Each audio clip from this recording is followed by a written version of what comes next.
Sup nerds, I'm Aaron. I'm Wes. We're Never Board Gaming, and today we're taking a look at Impact, the Battle of the Elements. Or you might know it better as Strike 2.0.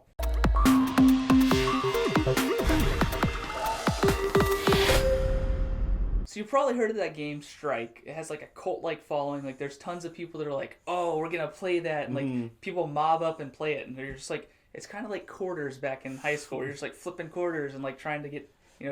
My first experience with it was at Dice Tower Con this year, which I know is ridiculous. It's 2018, my first time playing Strike. A 6-year-old game. Yeah. But, like, we're just sitting there in, like, the open gaming hall, and somebody's like, guys, we got Strike! And, like Aaron said, mobs. People are like, yeah, let's play Strike! And, like, 3 copies appeared out of nowhere, and there's, like, all these different tables are all just, like, throwing dice. And I'm like, I don't know what we're excited about. Once you start playing it, you start to understand that it's just like there's something about that textile, like throwing a dice and trying to like ram them into each other and get pairs and get triples and stuff. You're like, yeah, those are mine. Now I get to keep them, and it's a last man standing. Feeling when you take all the dice out of the bowl and the next person has to throw all their dice in and like that is what Strike is, and Impact is exactly that with some added twists. And to be fair, you can actually play regular Strike rules with Impact. Yeah. You just have symbols instead of pips on the dice. Yeah. But other than that, it plays the exact same. Yeah. It's actually, there's like 3 levels of rules in here. It's like, first you just play with the symbols. So it's like, it's a 6-sided die. There's 6 different icons, but one's blank. So if you roll the blank, it gets removed. That's a strike. That's a no good die. That one's just removed. But then you can play with just one element at a time. You just roll the dice at the beginning of the game. You see what element comes up. You're like, okay, we're going to play with this one special rule.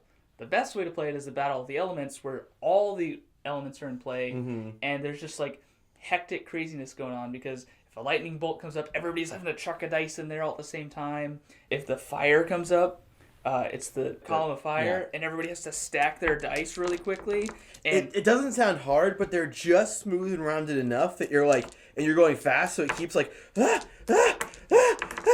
Yeah. So if you're losing, it's actually like a benefit to you. You're down to 2 dice, and column of fire comes up. You're like, done, and then you get those dice. So it's like, I love that they added all these like little variations of rules that like can add flavor to the game, which was already a great game to begin with. It's just a party, fun, atmosphere-filling game, and adding these elements, like making it more available, because Strike is actually, it's hard to find because it's been out of print for a while. So, bringing it back, they shrunk the box down so it's a little more easy to carry around. Because honestly, all the time you see this played is going to be like at a restaurant, or like you actually went to a Strike party at Gen Con. It's mobile, you take it with you and just pull it out, so the smaller box is beneficial for that. Yeah, I think this like, they changed the name. It used to be like a Coliseum or something, but like this ring that we're like battling in, this is about the same size as the original. It's just they kind of like took away the outer edge of extra plastic they had,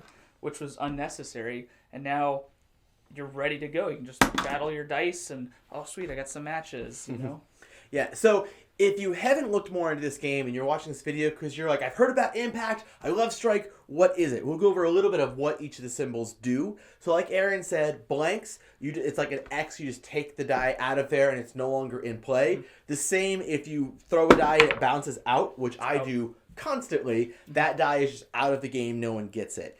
The water droplets are, I don't remember what they're called. Water. The water are just like dead dice in the bowl. So as long as they're water, they just stay there. Yeah. And if you can like roll die and change them to something else and take them. But we had a game where we had like 5 water droplets in the bowl, and we're like, you just gotta change one of those water droplets. Try to hit them, and you make more water, and you're like, oh my goodness. So the dice are just locked in there. If you get the rocks, all the rocks that you get come out in one group. So you could have like a group of 3 rocks that come out. And whenever you choose to throw them, you throw all of them as one unit. So you're just boom, and really like mess with what's going on in there. Yeah, the rocks are my favorite because it is so much fun to throw so many at once. And when Ring of Fire pops up, you're that much ahead of the curve. Like, I already have my stack started, so I'm not much closer to having my column stacked. The Hurricane is pretty fun because you resolve the die. The Hurricanes resolve last, so everything else happens the way it's supposed to happen, and then you pass all your dice over. So everyone's dice rotates down a little bit, and you could be like winning the game, and all of a sudden you have 2 dice left. Last one that we kind of already touched on was the lightning bolt. Whenever that comes up, there's a match of lightning bolts. Everyone has to throw it in, so there's more dice going in there, which could possibly have more matches being made, which could trigger a bunch of different elements. But at the end of that round, the person whose turn it actually is actually going to get all of those dice. So they have this way of earning more dice because they rolled a lightning bolt. So I think one of the best things about this game is how quick it plays. Like, it's a really light game if one of your party's like, dude, just play just one round.